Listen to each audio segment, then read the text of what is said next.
Our next reader is Patrick Parks.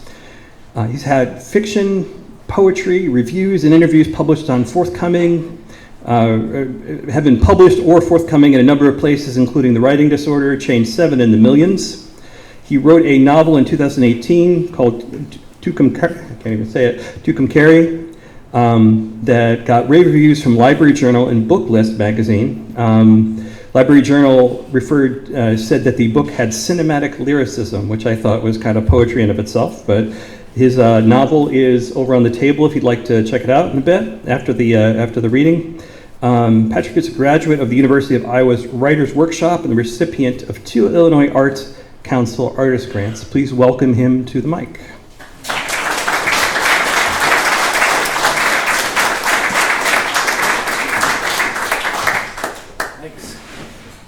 Thank you. Gonna lift this a little bit.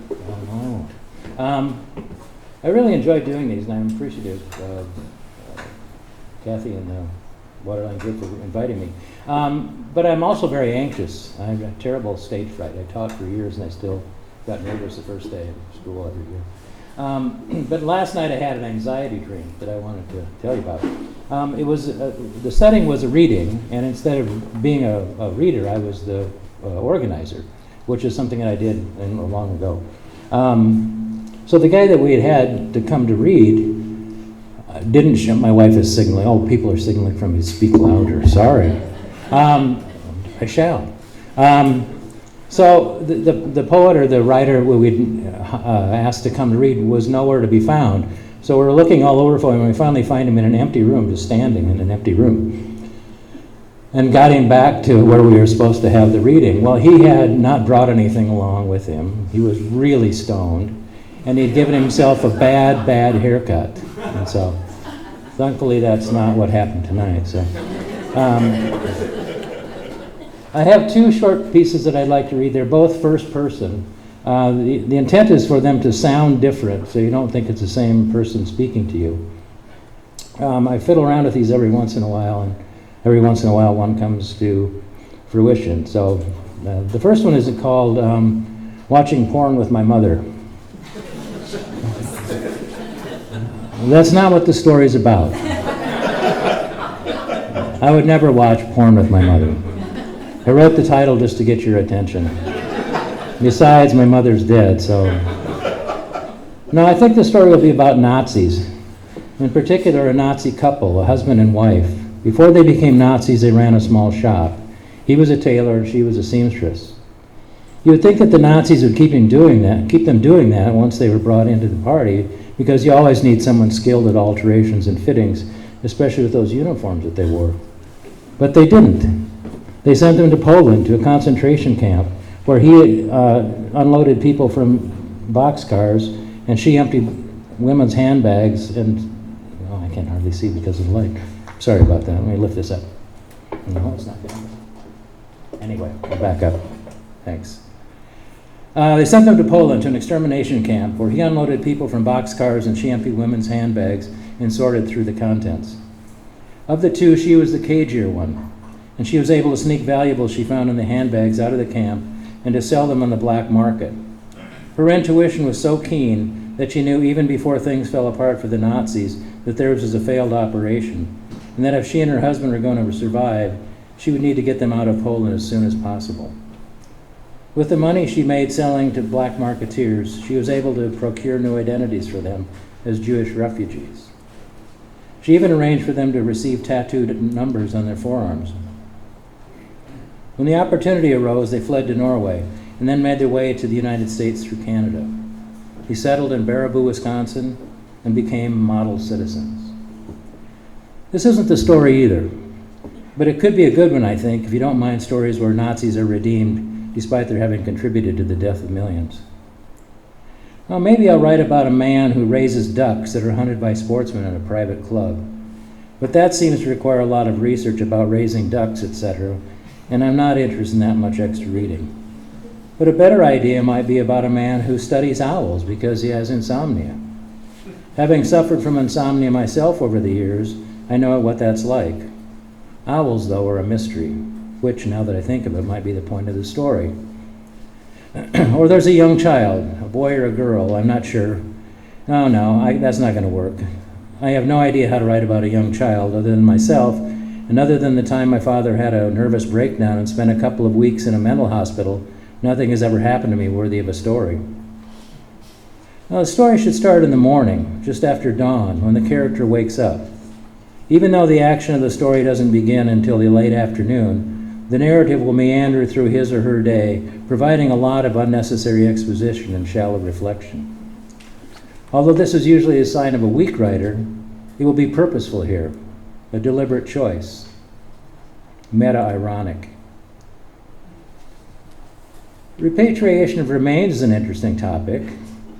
A man dies in Mexico, murder maybe, and his brother has to go down to bring back his body. The two have been estranged for years because of an incident involving the dead brother and the live brother's former fiancée. The extant brother, who still hates his deceased sibling, making them twins might be something else to add to their relationship, travels to a seacoast village where the body is being stored in an ice chest, normally used for fish, freshly caught. Getting Philip, the dead one, back to the States proves to be a bureaucratic and logistical nightmare for Peter, the live one, until a local character, a shady fellow to whom Peter has expressed how much he loathes his brother, suggests a different solution to the problem. Introducing a local character in the story will, of course, require me to incorporate some Spanish into the dialogue. Hombre.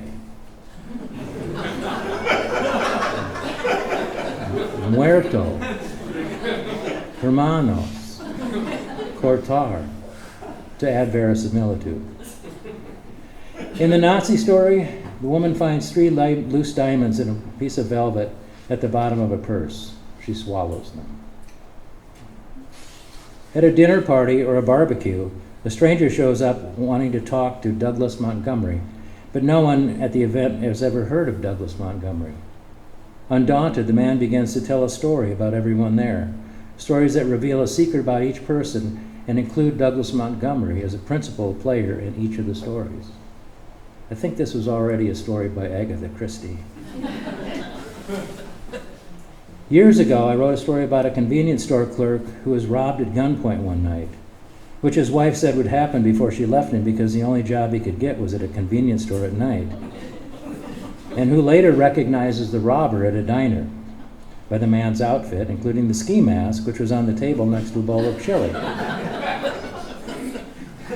When the clerk confronts him, the thief admits it was him and convinces the clerk that he should become a convenience store robber too. They would be partners. At the time, I thought it would make a good movie or television series, but I could never come up with a title catchy enough. As I said earlier, nothing in my own life is worth a story, which is why I spend so much time thinking up ideas, but they never amount to anything. I guess what I'm trying to say is, I miss my mother.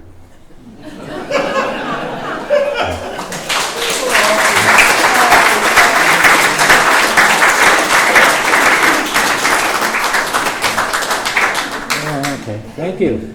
The second one is skews toward the absurd. So,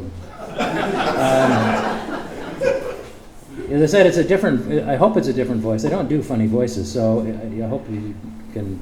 I've done a good enough job in the writing. This one's called OU apostrophe number 1, and an apostrophe here is not that misplaced piece of punctuation mark you see in hand-painted signs, like in hot dogs or farm fresh eggs or something like that. But so the apostrophe isn't a direct address to someone or something. So it could be one of you. This is called OU, apostrophe number 1. As you know, every day is a battle. Take the squirrels. They hang by their feet like fat fruit or something from low limbs and deprive the birds of what I provide. They are ungrateful and destructive and send me flying from my kitchen out into my yard, shouting and waving a dish towel. This is common, as you know, given your experience. Or if you'd rather, how difficult it has become to navigate. No one seems to know the way, or if they do, they're not direct in how they get there. They impede my travel and increase my growing agoraphobia. I order most of my food delivered. That, and then there are the squirrels. It could be the direction is less an attribute than it is a means. This makes perfect sense. Once I was convinced my brother and I were the same person. We're not, of course, and the thought that we were now makes me laugh.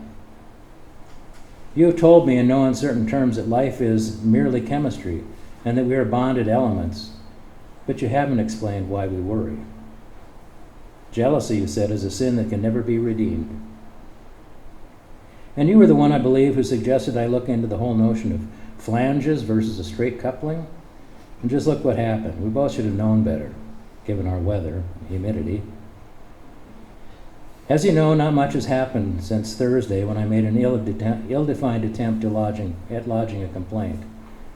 I think the problem is I've never lodged before, though I have complained plenty. That day, nothing was further from the truth, but as you know, truth is chimeric. There are times when I can sense the order of the universe, why we're here, etc., but those are fleeting moments, and then I return to the muddle.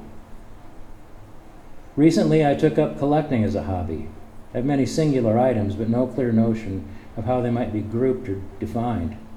Perhaps that's the hobby. You have, I'm sure, a complete knowledge of the library, its ins and outs, its crevices and cracks. Some Saturday we should meet there and find a book we have in common. Once removed from the hubbub, it's clear that people have lost all desire. Or as some have suggested, nothing short of complete acquiescence will suffice.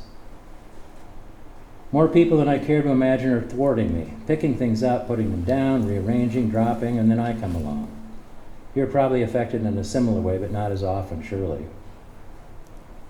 Why does much of life pass so tiresomely? If our time is limited, why is it not more spectacular? Is this why many people have a look of despondence and sigh without apparent cause? Has everything failed to live up to expectations? My neighbor prefers to trim his trees in the shapes of things not tree-like. An orphan, a barrel, 2 women on skates. You've seen them, if you recall, when you stopped by with your friends. When left to one's own devices, as I'm sure you have been, what's the upshot? Few individuals other than yourself have a clear plan. Most of us wander and wonder what's going on and why are we here and what are we doing and who's that over there and how did I end up here in such a state? We ask these questions without ever hoping for an answer, never expecting one. But you have answers to everything. Lucky. As you know, every day is a battle. I get up and there you go. All right in front of me. It's worth it though. The suspense, the epiphany. Thanks.